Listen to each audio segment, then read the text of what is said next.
How about something that's being hailed as good news for a change? Still no specific dates just yet, but sometime next month, the U.S. will open its land borders to fully vaccinated visitors from Canada and Mexico. I am rejoicing, absolutely. This is good news. The mayor of Windsor, Ontario, celebrating the long-awaited move to ease restrictions after a more than 18-month-long ban on non-essential trips into the U.S. by land or ferry, something that separated loved ones and prevented cross-border shopping and travel during the pandemic. For those of us who live in a border city whose life is built up on both sides of the border, it has a significant impact. It's very disruptive to families, friends who have been separated for the last couple of years. So we're thrilled that it's finally happening.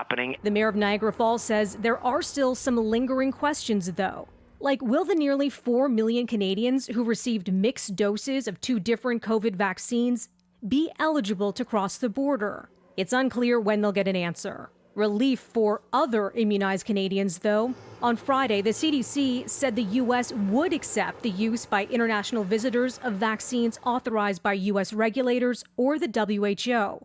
And that includes Oxford AstraZeneca. While air travel has been largely allowed throughout the pandemic, travel by car, rail, and ferry had been restricted for the most part to essential trips only between Canada, the U.S., and Mexico. But in August, Canada began allowing fully vaccinated U.S. visitors who showed proof of a recent negative COVID-19 test. Canada's public safety minister saying Wednesday the government of Canada welcomes the news. He calls it one more step toward returning to normal. The United States and Canada are deeply integrated.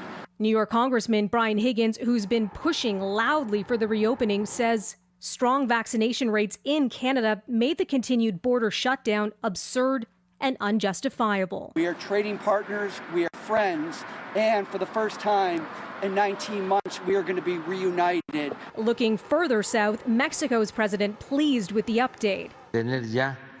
Normalidad. We will have normality at our border, he says. The U.S. also curbed travel from Mexico since March 2020. One question Canadians may have if you're considering a trip into the U.S. in the weeks ahead, what's the COVID situation like there? Well, right now, there are positive trends in the U.S. Daily cases, hospitalizations, and deaths all dropping. But Canada's public safety minister advising Canadians Wednesday to take precautions and follow public health measures when traveling outside the country. And one more thing to mention, there'll be another phase starting in January. That's when all essential workers like truck drivers, they too will need to be fully vaccinated to cross into the U.S. Melissa Duggan, City News.